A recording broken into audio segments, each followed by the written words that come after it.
అందరికీ నమస్కారం. ఈరోజు కథ ప్రేమ ఎంత మధురం, ఎపిసోడ్ 90, ఉప్పెనంత ప్రేమ. ఇక స్టోరీలోకి వెళ్తే, స్నేహ మిస్ అయిన తర్వాత ఆమె గురించి ఎలాంటి ఇన్ఫర్మేషన్ లేకపోవడంతో స్నేహ తండ్రి రంగనాథ్ ఆమెను కిడ్నాప్ చేసి ఉంటాడని అనుకున్న అక్షయ్ నేరుగా రంగనాథ్ ఇంటికి వెళ్ళాడు. అప్పటికే రాత్రి అయిపోతూ ఉండడంతో ఆ ఇంట్లో వాళ్ళంతా రెస్ట్ తీసుకోవడానికి ఎవరి గదుల్లోకి వాళ్ళు వెళ్ళారు. అదే సమయంలో ఆ ఇంటి సర్వెంట్స్ డోర్ క్లోజ్ చేయడానికి వచ్చి అప్పుడే లోపలికి వస్తున్న అక్షయ్ని చూసి ఆశ్చర్యపోయారు. అక్షయ్ వాళ్ళ ఆశ్చర్యాన్ని పట్టించుకోకుండా, నేను మిస్టర్ రంగనాథ్ను అర్జెంటుగా కలవాలి, ఒకసారి అతన్ని పిలవండి అని అడిగాడు. అతని వాయిస్లో వినిపించిన సన్నని కోపానికి ఆ సర్వెంట్కి తెలియకుండానే చిన్న భయం వచ్చింది.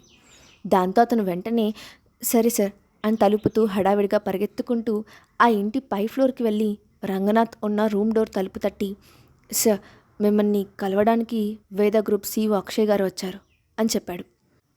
అప్పుడే గదిలోకి వెళ్ళి నింపాదిగా బెడ్పై కూర్చున్న రంగనాథ్ సర్వెంట్ చెప్పిన మాటలు విని నమ్మలేనట్లుగా ఆశ్చర్యపోతూ, ఎవరు, అక్షయ్ గారా అంటూ నమ్మలేనట్లుగా వెళ్ళి హడావిడిగా డోర్ తీసి ఎదురుగా ఉన్న సర్వెంట్ వైపు చూసి, నువ్వు చెప్పింది నిజమేనా అని అడిగాడు. వెంటనే ఆ సర్వెంట్ హడావిడిగా తలూపి, నిజం సార్, అతను మీకోసం కిందే వెయిట్ చేస్తున్నారు అని చెప్పాడు. దాంతో రంగనాథ్ మెట్లపై నుండి హడావిడిగా కిందకు దిగాడు. తాను ఎంత ప్రయత్నించినా ఒకప్పుడు అక్షయ్తో కనీసం అతనికి ఒక చిన్న మీటింగ్ కూడా దొరకలేదు. కానీ ఇప్పుడు అతనే స్వయంగా తన ఇంటికి వచ్చాడని తెలిసి రంగనాథ్ ఆనందం పట్టలేకపోయాడు. ఆర్దుతగా అతను ముందుకు వెళ్ళి అక్కడ ఉన్న అక్షయ్ను ఆశ్చర్యంగా చూస్తూ, అక్షయ్ గారు అక్కడే నిలబడ్డారేంటి, లోపలికి రండి, కూర్చోండి అంటూ అతనికి మర్యాదలు చేయడం మొదలుపెట్టాడు. కానీ అతని మాటలు ఇవి పట్టించుకొని అక్షయ్ డైరెక్ట్గా పాయింట్కి వస్తూ, నేను మిమ్మల్ని ఒక విషయం అడగాలనుకుంటున్నాను, దానికి మీరు నిజం మాత్రమే చెప్తే మంచిది అని అంటూనే అతని వైపు సూటిగా చూసి, మీరు మీ కూతుర్ని స్నేహను కిడ్నాప్ చేశారా అని అడిగాడు. నిజానికి స్నేహ అక్షయ్తో కలిసి ఉంటుందన్న విషయం రంగనాథ్కి ఇంకా తెలియదు. అందుకే అతను అక్షయ్ నోటి నుండి స్నేహ పేరు వినగానే ముఖం అసహ్యంగా పెట్టి, మీరు ఆ స్నేహ గురించి ఎందుకు అడుగుతున్నారో నాకు తెలియదు, కానీ ఆమె ఇప్పుడు నా ఇంటి కూతురు కాదు, ఆమె ఎక్కడుందో నాకు తెలియదు అని అన్నాడు. స్నేహ గురించి మాట్లాడుతున్నప్పుడు తన ముఖంలో అసహనాన్ని దాచుకోలేకపోయాడు రంగనాథ్. నిజానికి ఆమెను క్లౌడ్ హౌస్లో అమ్మేసిన తర్వాత రంగనాథ్ గిల్టీగా ఫీల్ అయ్యాడు. ఆ తర్వాత ఎలా ఉందో తెలుసుకోవాలని కొంతమంది ద్వారా ప్రయత్నించాడు. కానీ ఆమెను అప్పటికే ఎవరో విడిపించారని తెలుసుకొని కొంచెం ఆశ్చర్యపోయాడు. అయినా తనకి ప్రశాంతంగా అనిపించింది.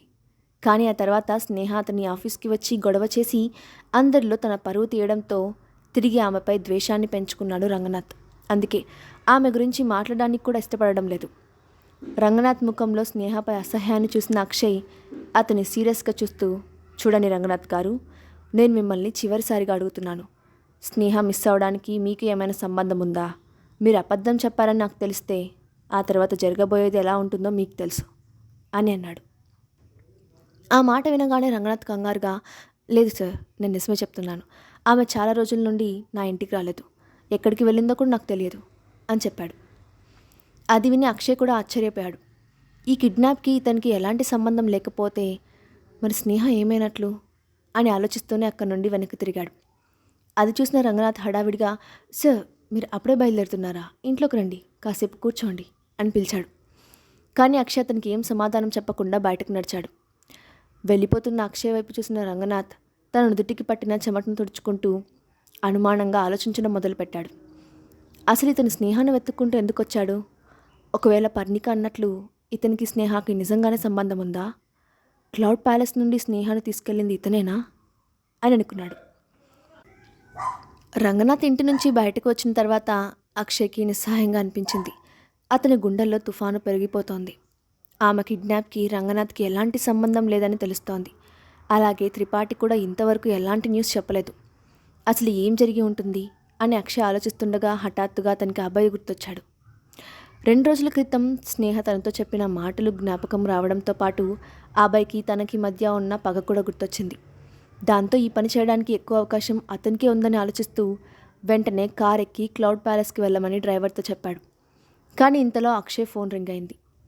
వెంటనే కాల్ లిఫ్ట్ చేసిన అక్షయ్ అవతలి వైపు నుండి త్రిపాఠి చెప్పిన దాన్ని వింటున్నప్పుడు అతని ముఖం కోపంతో ఎర్రగా మారిపోయింది. 2 క్షణాల్లోనే కాల్ కట్ చేసి అప్పటికే తన ఫోన్కి వచ్చిన లొకేషన్ మ్యాప్ను చూశాడు. ఆవేశంగా తన ఫోను డ్రైవర్ పైకి విసిరేసి ఈ లొకేషన్కి పోనివ్వు అని అన్నాడు. అతని కోపం చూసిన డ్రైవర్ కంగారుగా లొకేషన్ చూసి కార్ యాక్సిలేటర్ను హై స్పీడ్లో ప్రెస్ చేసి ఫాస్ట్గా ఆ ప్రదేశానికి వెళ్ళాడు. అది సిటీకి దూరంగా ఉన్న పాడుబడిన ఫ్యాక్టరీ.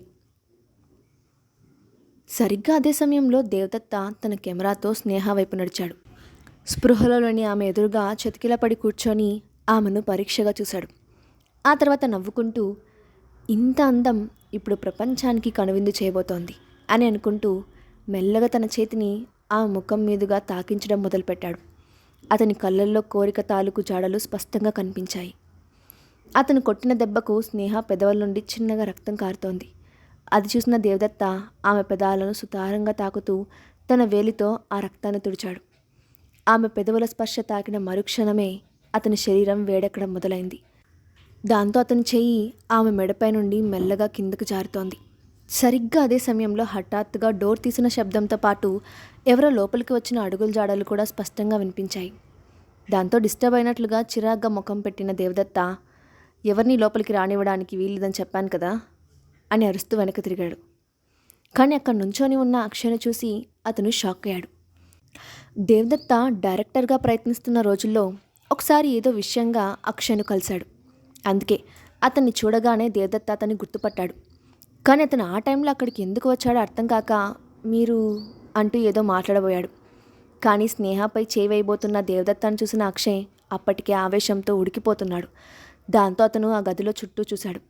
దూరంగా పడి ఉన్న ఐరన్ రాడ్ కనిపించడంతో అక్షయ్ ఒక్క సెకండ్ కూడా ఆలోచించకుండా వెంటనే అక్కడికి వెళ్ళి ఆ రాడ్ తీసుకొని కోపంగా దేవదత్త దగ్గరికి వెళ్ళి అతని వీపుపై బలంగా కొట్టాడు. షాక్లో ఉన్న దేవదత్తకు ఏం జరుగుతుందో అర్థం కాలేదు. కానీ అంతలోనే అతని శరీరంపై మరో దెబ్బ పడింది. ఈసారి ఆ దెబ్బకు ఓడ్చుకోలేని దేవదత్త పెద్దగా అరిచాడు. ఆవేశంలో ఉన్న అక్షయ్ అతని అరుపులను పట్టించుకోకుండా అతని చేతిలో ఉన్న రాడ్తో అతన్ని బలంగా కొడుతూనే ఉన్నాడు. స్నేహ ఒంటిపై అతను చేయి వేస్తున్న దృశ్యం అక్షయ్కి పదే పదే గుర్తుకు వస్తోంది. దాంతో అతను విచక్షణను మర్చిపోయినట్టుగా పిచ్చిగా దేవదత్తను కొడుతూనే ఉన్నాడు. అప్పటికే దేవదత్త చేయి విరిగిపోయింది. అతని తల నుండి రక్తం కారడం కూడా మొదలైంది. అయినా అక్షయ్లో కోపం తగ్గలేదు. మరోవైపు బయట ఉన్న దేవదత్త మనుషుల్ని అక్షయ్ మనుషులు నిలువరించారు. తర్వాత త్రిపాఠి కొంతమంది మనుషులతో లోపలికి వెళ్ళాడు. అక్కడ మితిమీరి ఆవేశంతో దేవదత్తను కొడుతున్న అక్షయ్ను చూసి అతను ఆశ్చర్యంతో నోరెళ్ళబెట్టాడు. అక్షయ్ని ఇంత కోపంగా అతను ఎప్పుడూ చూడలేదు. అతను చాలా కంపోజ్డ్గా, కూల్గా పనిని జరిపించేవాడు. కానీ ఆ క్షణం అతనికి అక్షయ్ మరో కొత్త వ్యక్తిలా కనిపించాడు. అదే సమయంలో అతని ఆవేశానికి దేవదత్త మరో 2 క్షణాల్లో చనిపోతాడని అర్థం చేసుకున్న త్రిపాఠి హడావిడిగా పరిగెత్తుకుంటూ వెళ్ళి అక్షయ్ను ఆపుతూ, సార్ ఆగండి, మీరు ఇలానే మరో 2 సార్లు కొడితే అతను చనిపోతాడు అంటూ అతని చేతిలోని రాడ్ను తీసుకున్నాడు. అప్పుడు అక్షయ్ తన కోట్ను సర్దుకుంటూ రక్తపు మడుగులలో నేలపై పడి ఉన్న దేవదత్తను అసహ్యంగా చూస్తూ, ఇతన్ని పోలీసులకు అప్పగించండి, జీవితంలో మళ్ళీ జైలు నుంచి బయటకు రాకుండా ఏమేం చేయాలో అవన్నీ చేయండి అని చెప్పాడు. ఓకే సార్ అని చెప్పిన త్రిపాఠి వెనకే ఉన్న తన మనుషుల వైపు చూసి దేవదత్తను అక్కడి నుండి దూరంగా తీసుకెళ్లమని సైగ చేశాడు. ఈలోగా అక్షయ్ స్పృహలో లేకుండా నేలపై పడి ఉన్న స్నేహాన్ని చూసి కంగారుగా ఆమెను 2 క్షణాల్లో చేతుల్లోకి ఎత్తుకొని వెళ్ళి కారెక్కాడు. అప్పటికే స్నేహ ముఖం ఎర్రగా ఉబ్బిపోయి ఉంది. ఆమె చెంపలపై దేవదత్త చేతివేళ్ల గుర్తులు స్పష్టంగా కనపడుతున్నాయి. అది గమనించిన అక్షయ్ దేవదత్తను చంపకుండా వదిలేసి తప్పు చేసినట్లుగా ఫీల్ అయ్యాడు. త్వరగా హాస్పిటల్కి పోనివ్వు, డ్రైవర్కి ఆర్డర్ వేశాడు అక్షయ్. కారు గాలివేగంతో పోటీ పడుతూ దూసుకుపోయి 5 నిమిషాల్లోనే హాస్పిటల్ ముందు ఆగింది. అక్షయ్ వెంటనే స్నేహాను ఎత్తుకొని హడావిడిగా లోపలికి తీసుకువెళ్ళాడు. అక్కడ ఉన్న వార్డ్ బాయ్ అది చూసి వెంటనే స్ట్రెచ్చర్ తీసుకొని వచ్చాడు. 2 నిమిషాల తర్వాత స్నేహను ట్రీట్మెంట్ చేయడానికి వచ్చిన డాక్టర్తో, డాక్టర్, ఆమెకి ఏం జరగడానికి వీల్లేదు అని అన్నాడు అక్షయ్. డాక్టర్ అతన్ని చూసి, మీరు కంగారు పడకండి అక్షయ్ గారు, అసలు ముందు ఏం జరిగిందో నన్ను చూడనివ్వండి అని అంటూనే ఆమెకు ట్రీట్ చేయడం కోసం లోపలికి వెళ్ళాడు డాక్టర్. బయట ఉన్న అక్షయ్ మాత్రం కంగారుగా ఆ రూమ్ వైపే చూస్తున్నాడు. కాసేపటి తర్వాత బయటకు వచ్చిన డాక్టర్, సార్, ఆమె ఇప్పుడు బాగానే ఉన్నారు, కొంచెం గాయపడ్డారు, 2 రోజులు రెస్ట్ తీసుకుంటే సరిపోతుంది, త్వరలోనే ఆమె స్పృహలోకి వస్తుంది అని చెప్పాడు. స్నేహకు ఏం కాలేదని డాక్టర్ అన్న తర్వాత అక్షయ్ ముఖంలో కొంచెం రిలీఫ్ కనిపించింది. వెంటనే థ్యాంక్ యూ అని చెప్పి స్నేహ దగ్గరకు వెళ్ళాడు. విఐపి వార్డులో బెడ్పై పడుకొని ఉంది స్నేహ. బెడ్ దగ్గరికి వెళ్ళిన అక్షయ్ ఆమెను పరీక్షగా చూశాడు. స్నేహ తలపై మందపాటి కట్టుకట్టి ఉంది. ఆమె ముఖం తెల్లగా పాలిపోయి ఉంది. ఆమెను అలా చూసిన అక్షయ్కి గుండె పిండేసినట్లుగా అనిపిస్తోంది. ఎలాంటి కారణం లేకుండానే అతను హృదయంలో నొప్పి మొదలైంది. అతను మెల్లగా వణుకుతున్న చేతులతో స్నేహ చేతిని పట్టుకున్నాడు. అతనికి తెలియకుండానే అక్షయ్ కంటి నుండి నీటి చుక్క ఒక ట్రాలీ ఆమె చేతిపై పడింది. కళ్ళు మూసుకొని ఉన్న ఆమె ముఖాన్ని చూస్తూ దగ్గరగా వెళ్ళి ముద్దు పెట్టాడు అక్షయ్. ఆ తర్వాత గది నుండి బయటకు వచ్చిన అక్షయ్ తన చేతికున్న వాచ్లో టైం చూసుకొని జీవన్ ఈ టైంకి నిద్రపోయి ఉంటాడు అనుకుంటూ తన మొబైల్ తీసి ఇంటికి కాల్ చేశాడు. హాల్లో ఉన్న అన్నపూర్ణ ఇంకా స్నేహ అక్షయ్ ఇంటికి రాకపోవడంతో కంగారుగా వాళ్ళ కోసం ఎదురు చూస్తూ ఉంది. ఇంతలో ఫోన్ రింగ్ అవడంతో ఆమె హడావిడిగా వెళ్ళి కాల్ లిఫ్ట్ చేసి హలో అంది. అటువైపు నుండి అక్షయ్ గొంతు వినపడడంతో కంగారుగా సార్ మీరు ఇంకా ఇంటికి రాలేదు, ఏదైనా సమస్య అని అడిగింది. అప్పుడు అక్షయ్ కొంచెం ప్రశాంతంగా మాట్లాడుతూ ఏం లేదు, ఒక చిన్న యాక్సిడెంట్, స్నేహకు చిన్న దెబ్బ తగిలింది, ఇప్పుడు పర్వాలేదు, ఆమె ఇప్పుడు హాస్పిటల్లోనే ఉంది, నిద్రపోతూ ఉంది, రేపు ఉదయాన్నే మీరు యువన తీసుకొని హాస్పిటల్కి రండి అని క్లుప్తంగా చెప్పాడు. యాక్సిడెంటా? కంగారుగా అంది అన్నపూర్ణ. అవును, కానీ ఇప్పుడు టెన్షన్ పడాల్సిన పని ఏం లేదు అని అన్నాడు అక్షయ్. ఇక అంతకుమించి అన్నపూర్ణ అతన్ని వేరే ప్రశ్నలేవీ వేయలేకపోయింది. సరే సార్ అంటూ ఫోన్ పెట్టేసింది. ఆ తర్వాత వార్డులోకి వెళ్ళిన అక్షయ్ నిద్రపోతున్న ఆమె ముఖాన్ని చూస్తూ బెడ్ పక్కనే కూర్చున్నాడు. ఆ రోజు జరిగినవన్నీ గుర్తు చేసుకున్న అతను ప్రశాంతంగా నిద్రపోలేకపోయాడు. తెలతెలవారుతుండగా సూర్యుడు ఆకాశాన్ని చీల్చుకొని బయటకు తెవస్తున్నాడు. లేలేత బంగారు రంగు సూర్యకిరణాలు హాస్పిటల్ కిటికీల నుండి లోపల నిద్రపోతున్న స్నేహ ముఖంపై పడుతున్నాయి. రాత్రంతా రెస్ట్ తీసుకున్న స్నేహ ఆ రోజు కాస్త తేలిగ్గా కనిపించింది. ఆమెను అలా చూసిన అక్షయ్కి ఒక్కసారిగా తన శ్వాస ఆగిపోయినట్లుగా అనిపించింది. కళ్ళు మూసుకొని నిద్రపోతున్న స్నేహ అతనికి మరింత అందంగా కనిపించింది. కానీ ఇంతలో ఆ సూర్యకిరణాల వెలుతురికి నిద్ర డిస్టర్బ్ అయినట్లుగా ఆమె నిద్ర ముడుచుకుంది. కలతతో అటు ఇటు తిరుగుతున్నట్లుగా కదులుతున్నాయి. అంతలోనే తనను చిన్నగా కదిలిస్తూ వద్దు, రావద్దు, నా దగ్గరికి రావద్దు అంటూ గొనుగుతోంది స్నేహ. అది చూసిన అక్షయ్ ఆమె చేతిని పట్టుకొని స్నేహ, ఇప్పుడు నువ్వు బాగానే ఉన్నావు, టెన్షన్ పడకు అంటూ చిన్నగా తన చేతితో తట్టాడు. కానీ స్నేహకు అతని మాటలు వినిపించలేదు. తన కళ్ళ ముందు తన ఎదురుగా నుంచున్న దేవదత్త ఆమెను గట్టిగా చెంపపై కొట్టిన దృశ్యమే గుర్తుకు వచ్చింది. దాంతో ఒక్కసారిగా అమ్మా అంటూ అరుస్తూ కళ్ళు తెరిచింది. స్నేహ భయపడకు, ఇప్పుడు నేను నీ దగ్గరే ఉన్నాను అంటూ ఆమెను భుజాలు పట్టుకొని కదిపాడు అక్షయ్. దాంతో స్పృహలోకి వచ్చిన స్నేహ ఎదురుగా ఉన్న అతన్ని చూసి అక్షయ్ అంటూ నమ్మలేనట్లుగా పిలిచింది. అప్పుడు అక్షయ్ స్నేహ నీకేం కాలేదు, ఆ దేవదత్త నిన్నేం చేయలేదు, నువ్వు భయపడకు అని అన్నాడు. ఆ మాట వినగానే స్నేహ అతని వైపు నమ్మలేనట్లుగా చూసి నువ్వు చెప్తుంది నిజమేనా అని అడిగింది. అప్పుడు అక్షయ్ వెళ్ళి ఆ పక్కనే కూర్చొని కళ్ళల్లోకి చూస్తూ నిజంగా నీకేం కాలేదు, నన్ను నమ్ము, నేనున్నంత వరకు నీకేం జరగనివ్వను అని అన్నాడు. ఆ మాట వినగానే ఒక్కసారిగా స్నేహలో ఉన్న అనుమానాలన్నీ పటాపంచలయ్యాయి. ఆమె కళ్ళల్లో నుండి నీళ్ళు ఉబుకి వచ్చాయి.